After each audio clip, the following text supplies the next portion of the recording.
Today I'm going to teach you how to cut or delete audio in Adobe Express. This is incredibly useful when you need to trim unwanted audio sections from your video or remove sound entirely to make your content more polished and professional. Let's jump right into it. First, open your web browser and head over to new.express.adobe.com. Once you're on the page, go ahead and log into your account. Make sure you're signed in so you can access all your projects and editing tools. After logging in, navigate to Recent Files. This section displays all the projects you've been working on. From here, click on the specific project where you want to cut or delete the audio. This will open up your video in the Adobe Express editor, ready for you to make changes. Now click on the video element itself. This is important because selecting the video activates the editing options you'll need to work with the audio track. You'll notice various tools and panels appear once the video is selected. Navigate to the bottom of your screen.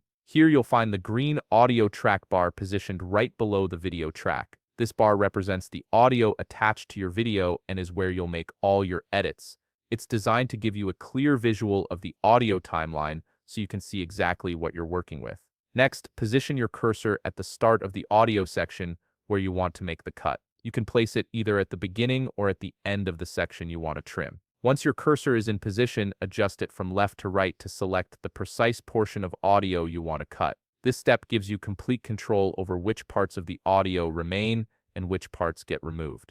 If you want to delete the audio entirely, look for the 3 dotted lines in the right panel. Click on those dots and a menu will appear. From that menu, select Delete. This action will remove the audio from your video completely, leaving you with just the visual content. Alternatively, if you don't want to delete the audio but simply want to lower its volume, you have that option too. Navigate to Volume in the left panel. Here you'll see a slider that allows you to adjust the audio level based on your preferences. Simply move the slider up or down to increase or decrease the volume until it sounds just right for your project. And that's it. You've successfully learned how to cut or delete audio in Adobe Express, giving you more flexibility and control over your video content. If you found this video helpful, please leave a like, subscribe, and see you in the next video.